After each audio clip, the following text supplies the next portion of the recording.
Assalamualaikum warahmatullahi wabarakatuh. Perkenalkan, nama saya Diana Putri Anugrah dari kelas 12 MIPA, sekolah di SMA IT Al-Uswah Tuban. Oke, pada kesempatan kali ini saya akan menjelaskan sedikit tentang materi sejarah Indonesia pada bagian Perjanjian Renville. Nah, sebelum itu kalian harus tahu apa sih Perjanjian Renville itu?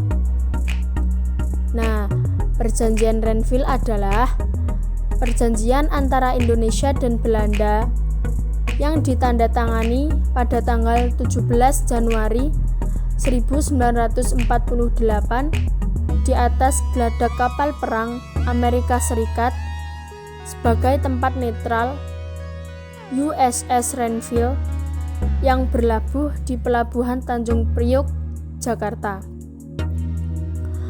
Perundingan dimulai pada tanggal 8 Desember 1947 dan ditengahi oleh Komisi Tiga Negara atau KTN yang terdiri dari Amerika Serikat, Australia, dan Belgia. Di dalam Perjanjian Renville itu tidak hanya diketahui apa sih yang dimaksud Perjanjian Renville, melainkan di dalam Perjanjian Renville juga ada latar belakang, isi Perjanjian Renville, dan dampak Perjanjian Renville. Nah, yang pertama yaitu latar belakang. Perjanjian Renville itu diambil dari nama sebutan kapal perang milik Amerika Serikat yang dipakai sebagai tempat perundingan antara pemerintah Indonesia dengan pihak Belanda dan KTN sebagai perantaranya. Dalam perundingan itu, delegasi Indonesia diketuai oleh Perdana Menteri Amir Syarifuddin dan pihak Belanda menempatkan seorang Indonesia yang bernama Abdul Qadir Widjoyatmojo sebagai ketua delegasinya. Penempatan Abdul Qadir Widjoyatmojo ini merupakan siasat pihak Belanda dengan menyatakan bahwa pertikaian yang terjadi antara Indonesia dengan Belanda merupakan masalah dalam negeri Indonesia dan bukan menjadi masalah internasional yang perlu adanya campur tangan negara lain. Kemudian ada juga isi Perjanjian Renville. Nah, di dalam isi Perjanjian Renville itu yang pertama ada Belanda hanya mengakui wilayah Jawa Tengah, Yogyakarta, dan Sumatera sebagai wilayah Republik Indonesia. Yang kedua, disetujuinya garis demarkasi yang memisahkan wilayah Indonesia dan daerah penduduk Belanda.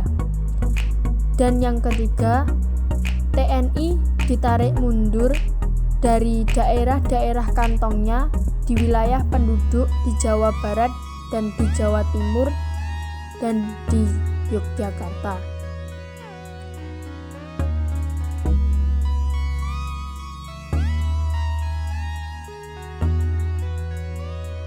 Dalam Perjanjian Renville itu juga ada dampaknya loh. Apa sih dampaknya itu?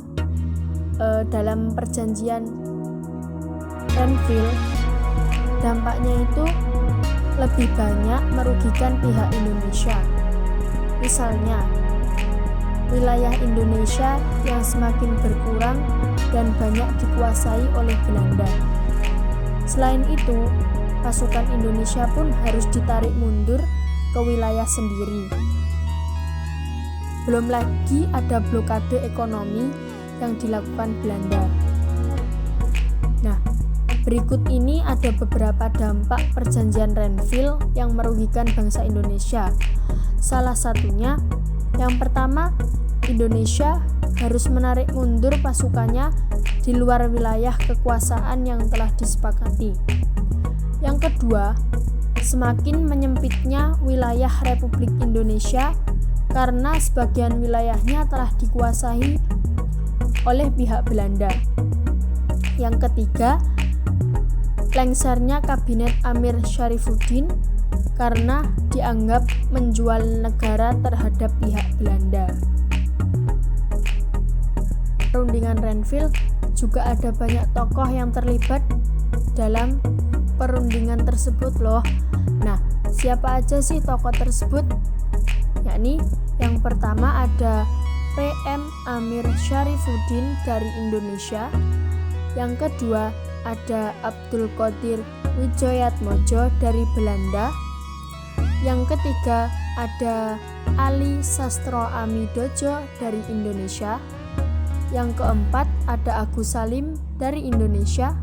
Yang kelima ada Dr. Leimena dari Indonesia. Yang keenam ada Mr. Latar Hari dari Indonesia. Yang ketujuh ada TB Simatupang dari Indonesia. Nah, itu semua termasuk tokoh-tokoh perundingan Renville pada tanggal 8 Desember 1947 sampai 17 Januari 1948. Sebagai penutup, saya ingin mengutip pernyataan dari Walt Disney. Ia mengatakan bahwasanya semua impian pasti bisa Anda wujudkan jika Anda memiliki keberanian untuk mengejar mereka. Artinya, jika Anda punya impian, maka genggam impian tersebut, yakini dan kejar. Percayalah bahwa impian Anda pasti bisa Anda wujudkan. Sekian video dari saya, kurang lebihnya mohon maaf. Wassalamualaikum warahmatullahi wabarakatuh.